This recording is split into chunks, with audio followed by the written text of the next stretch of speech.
It started like any ordinary spring morning birds chirping, sun rising over my quiet little patch of land at the edge of the neighborhood. But this wasn't just any day.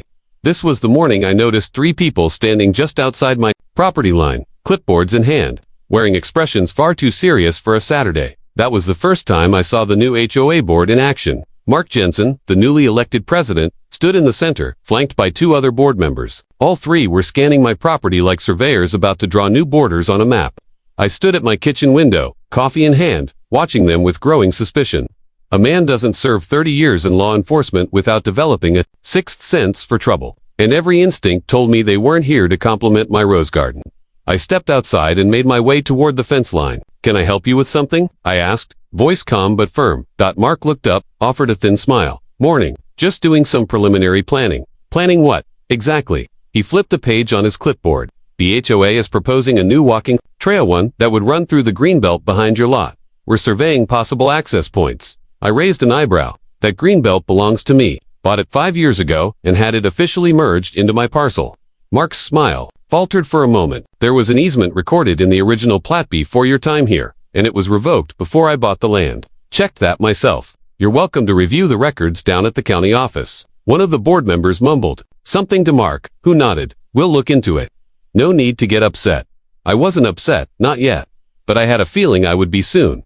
That afternoon, I dug out the paperwork, property deeds, tax records, the signed revocation of the old easement. Everything was in order. Just to be sure, I made fresh copies and dropped by the county office the next day. They confirmed the greenbelt was private, with no existing right-of-way. I thought that would be the end of it. It wasn't. The next week, I found a letter in my mailbox from the HOA. Not a friendly note, but a formal notice. The kind printed on thick paper with embossed headers. It outlined their plan to move forward with the walking path, claimed the HOA had broad authority to improve community access, and suggested I cooperate to avoid unnecessary complications. I called Mark. He didn't answer. I emailed the board. No reply. Then one afternoon, I noticed pink flags staked into the soil near the rear fence line. Freshly painted markings trailed from the community park toward my property. They hadn't given up. I took pictures, documented everything. My old instincts kicked in. This wasn't just a misunderstanding. This was going to be a battle. I started a folder, labeled it HOA versus me. Printed emails, recorded calls, took time-stamped photos of every new development. Even installed 2 trail cams along the fence. Sure enough, one evening the footage showed a man I didn't recognize walking along the fence, clipboard in hand. The contractor, he didn't see the camera. Good. The next day I filed a complaint with the city. They said they'd investigate but hinted that civil matters like these weren't a high priority unless laws were broken. So I called someone who did care. My old partner from the force, now a precinct captain. "Watch your back," he told me. "These HOAs have lawyers and time. But if they set foot on your land without permission, you call me." Over the next month, the HOA tried to play nice. Sent 2 more letters. Invited me to a board meeting. Promised a collaborative solution. At the meeting, Mark pitched the path again. This time, with a PowerPoint presentation. "We're talking about increasing community connectivity, raising property values, encouraging healthy living." I stood up. "You're talking about trespassing." The room fell silent. "There's no easement, no permission, and if you come onto my land again, I'll treat it like any other unlawful entry." Mark dismissed me with a polite smile. "We're confident this can be resolved legally." You shouldn't have said that. Because that night, I called my lawyer. I'd never needed her for more than minor consultations before, but I gave her everything: documents, photos, videos, meeting transcripts. She agreed to draft a cease and desist letter. Then came the final straw. One morning, I woke to the sound of gravel crunching. I looked out my bedroom window and saw a man in a safety vest walking the property line with a measuring wheel. No HOA vest, no ID badge. He was alone, muttering into a phone. I walked outside. "You lost." He turned, startled. "Just taking measurements. HOA hired me. You realize you're on private property." He looked unsure. "They said they had permission." "They lied. Get off my land now." That afternoon, I called the police, filed an incident report, forwarded the footage. Then I sent the footage to the HOA, along with the cease and desist. Mark responded by email. "We regret any misunderstanding." I responded by copying the city attorney and my friend at the precinct. I was done playing defense. From now on, I was setting the rules. After the cease and desist was delivered and the HOA's contractor was caught on camera again, I knew this wasn't over. It was just the beginning of something much bigger and nastier. The next week, I noticed my mailbox had been tampered with. Not vandalized, but clearly opened, slightly bent. I couldn't prove anything, but it made me uneasy. Then came the anonymous complaint to the city about excessive weeds and outdoor clutter on my property. I take pride in my land. My lawn was trimmed, garden neat, tools put away. But a code officer still showed up, citing me for potential violations. Coincidence? I didn't think so. My lawyer advised me to keep a cool head. They're trying to bait you, she said. Don't give them an inch. Document everything. So I did. I installed more cameras, higher ACE, motion-sensitive ones around the perimeter. Every vehicle, every walker, every delivery, all captured and logged. Soon after, the HOA called for a special meeting to discuss trail development plans and community access. I attended, sat in the back, watched as Mark presented yet another vision, new maps, design ideas, surveys of the neighborhood showing strong support for a trail. But I raised my hand. May I ask where that support came from? I live here. No one surveyed me. Mark responded without missing a beat. We used an online form shared in our last newsletter. Residents had a chance to respond. I asked how many responses they received. 8 there were 174 homes in the neighborhood, and how many were in favor of the trail through my property. 21. I chuckled. You think that gives you legal grounds to trespass on private land? A murmur rippled through the room. Mark looked annoyed. We're exploring all options, including reactivating historical easements through a petition process. There it was. The real threat. Back at home, I started hearing from neighbors. Some were sympathetic, a few were confused, but others were clearly agitated, repeating the HOA's lines about community benefit and why one person should block a public trail. Divide and conquer. Classic. The final straw came when I received a notice that the HOA had filed a request with the city's planning department to designate a portion of the Greenbelt as community development space. I had 10 days to file an objection. I didn't wait. My lawyer filed a formal challenge the next morning. She included the property deeds, prior easement revocation, photos of the markings, and records of trespass. She also sent a copy to the local news. That night, the HOA's actions were featured on a local investigative report. They used drone footage from my cameras, blurred, of course, and highlighted the legal gray areas HOAs often exploit. The story went viral locally. Suddenly, everyone had an opinion. My inbox flooded. Some called me a hero. Others called me selfish. But the pressure was working. Mark sent another letter, this time, more civil. We would like to propose a mediation meeting with a third facilitator to resolve this issue amicably. I agreed under one condition. The meeting would be recorded. Mark hesitated, but ultimately agreed. Mediation day arrived. I brought my lawyer and my old captain, now a private security consultant. Mark brought an HOA lawyer, 2 board members, and a smug smile. The mediator asked for each side to explain their goals. We seek to enhance community infrastructure. Mark said, to provide safe, beautiful outdoor space for families. We seek to uphold property rights and prevent unauthorized land grabs. I replied. The mediator raised her eyebrows. Mr. Jensen, is there any legal basis for your claim of access through Mr. Carter's land? We're investigating historical documents. Have you found any that grant current easement? Not definitively. Game, set, match. My lawyer smiled. The mediator asked me if I was willing to allow a compromise like a narrow walking strip maintained by the No, I said, not after what's been done. Not after the surveillance, the trespassing, the false complaints. I want a written apology and an agreement that no future development will involve my property. Mark looked like he'd swallowed a lemon. The mediator gave them a week to respond. That week, I reinforced the back fence. Next. What happens when a so-called community effort gets ugly, and how standing firm sent a clear message to every neighbor and every HOA in the state. The week passed with silence from the HOA. No email, no letter, no apology. But I wasn't waiting idly. With every passing day, I prepared more thoroughly. Reinforced my fences again, this time with motion-triggered alarms linked directly to my phone. I also spoke with a friend from the county police department, just off duty, who agreed to help should anything cross the line. He gave me advice on legal signage, perimeter defense, and trespassing laws in the county. I documented everything meticulously, more photos, timestamps, even audio recordings from my property edge. Then, it happened. Early one morning, just after sunrise, I noticed tire tracks on the grass near the back of my property. Faint, but they were there. A small construction vehicle had rolled over part of my garden bed. There were also new orange flags staked into the ground, marking a line through my land. They weren't there yesterday. Enough was enough. I called the police. 2 officers arrived. Within the hour, I showed them the footage, high def, time-stamped, clear as day. I gave them copies of my property deed, the previous cease and desist order, and documentation from the mediation. They nodded. You're well within your rights, sir. We'll open a report. That same day, I posted no trespassing and private property Violators will be prosecuted signs every 25 feet along the trail line.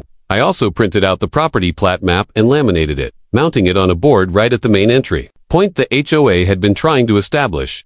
That weekend, I invited some friends over, not for a party, but a workday. We dug a shallow trench along the disputed edge, not deep enough to cause issues, but enough to prevent vehicles from entering. Then we stacked large landscaping, stones, harmless, decorative, but a clear barrier. The next HOA meeting was packed. Word had spread fast.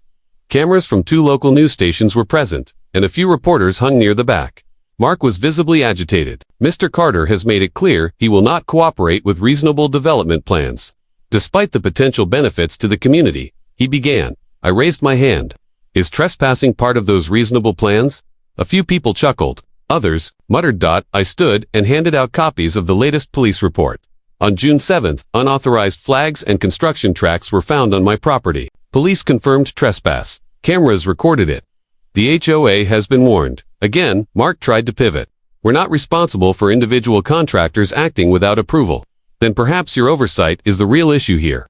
Another murmur. That's when I dropped the next piece of evidence. Ladies and gentlemen, I said, turning to the crowd, you deserve to know what's been happening. The HOA has not only ignored property law, but used your dues to pursue a fantasy of a trail they have no legal grounds to build. They've harassed a private citizen, filed baseless complaints, and now are tampering with land they don't own. Gasps one. Neighbor asked, is this true? Mark, did our money go toward any of this? Mark stammered. We allocated some funds to survey planning, but another neighbor interrupted, but not legal review, not landowner consent. That meeting ended early. Furious residents demanded a full audit of HOA spending. A petition circulated demanding Mark step down. Later that week, I received a notice from the city zoning board. The HOA's application to reclassify part of my land had been formally denied.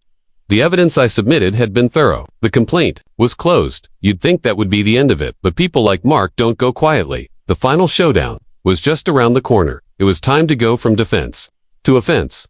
With the HOA's application denied and Mark's credibility crumbling, I should have felt victorious. But I knew better. These people had invested too much time and ego into this to back down without a final attempt. Sure enough, just days after the zoning board's ruling, I got wind of a new plan. A neighbor tipped me off, one of the few who supported me quietly. She said there was talk of the HOA hiring a legal consultant to pursue eminent domain options through the city council. Eminent domain. For a walking trail, I was stunned, but not surprised. I spent the next 72 hours preparing. I compiled a new binder, thicker than the last one, with copies of every HOA communication, every incident log, every police report, and every news article. I contacted a local civil rights attorney with a reputation for demolishing overreaching local governments. She agreed to represent me pro bono. They won't win, she said, but let's make sure they're too scared to try. The city council meeting was packed, standing room only. Mark was there, of course, now more subdued but still surrounded by a few board loyalists. I was prepared with a slideshow, testimony, and legal precedent. When the item came up on the agenda, Mark spoke first. We believe that public benefit and wellness should override individual reluctance. This trail would serve hundreds of families. Then, I stepped forward. This is not a case of reluctance. This is a case of blatant property rights violations, harassment, and abuse of power. I outlined the timeline of events, showed photos of the trespassing, played clips from my security footage, held up the denial letter from the zoning board, and then I showed the audience something new. An email, one that had been leaked anonymously. From Mark. 2, a contractor, authorizing preliminary work on undeveloped greenbelt to be incorporated into trail project regardless of current ownership. The subject line, just move forward. We'll deal with the details later. The room exploded. Council members leaned in. The city attorney raised her eyebrows. One councilwoman requested a recess. When the session resumed, the mayor made a simple statement. We will not pursue or support any motion involving eminent domain against Mr. Carter's property. This matter is closed. Applause erupted. Mark left early. He didn't speak to the press. He didn't return to his HOA role. Within a month, he resigned. The HOA board was restructured. A new president elected. One who knocked on my door and offered a handshake. We're sorry, she said. It won't happen again. I finally felt peace settle in, but I wasn't done yet. After the city council shut down the HOA's last legal option, the storm finally passed. I could have stopped there, just enjoyed the peace and silence I fought so hard for. But I realized something unsettling. If this could happen to me, a property owner with resources, connections, and legal savvy, what chance did others in our community have? What about the elderly couple down the road?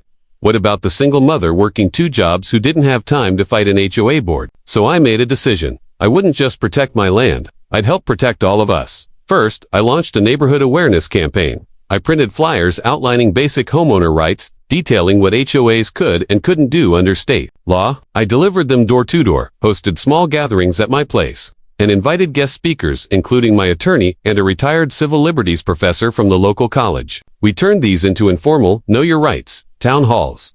Interest grew rapidly. People started sharing their own stories, some that made mine look tame. A family had been fined for installing a wheelchair ramp without aesthetic approval. Another had been threatened with liens for repainting their fence without HOA supervision, even though it matched the original color. That's when I knew this was bigger than me. I formed a community watchdog group, the Homeowner Defense League. Just a dozen of us at first, but it grew to nearly 100 members in weeks. We established a clear mission: hold HOA boards accountable, advocate for fair housing practices, and provide resources for those bullied into silence. Our biggest move came when we petitioned for new transparency bylaws in our HOA charter. We wanted open budget reviews, monthly publication of all HOA board meeting minutes, and a rotating seat reserved for a non-board community liaison. It was an ambitious package, but we gathered more than the required 60% homeowner signatures. The vote passed. HOA operations were no longer a black box. Now, every neighbor had visibility into how their dues were spent, what rules were proposed, and most importantly, how their voices were represented. But the most important change wasn't on paper, it was in how people viewed themselves. No longer isolated, no longer afraid, no longer feeling like just one homeowner versus an entire institution. We had built unity, accountability, and resilience. A year later, a local news outlet ran a feature.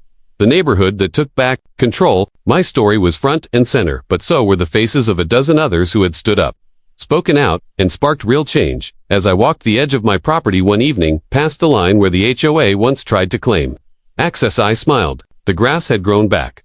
The trail idea was forgotten, but something much stronger had taken root. Community. And this time, it couldn't be bulldozed.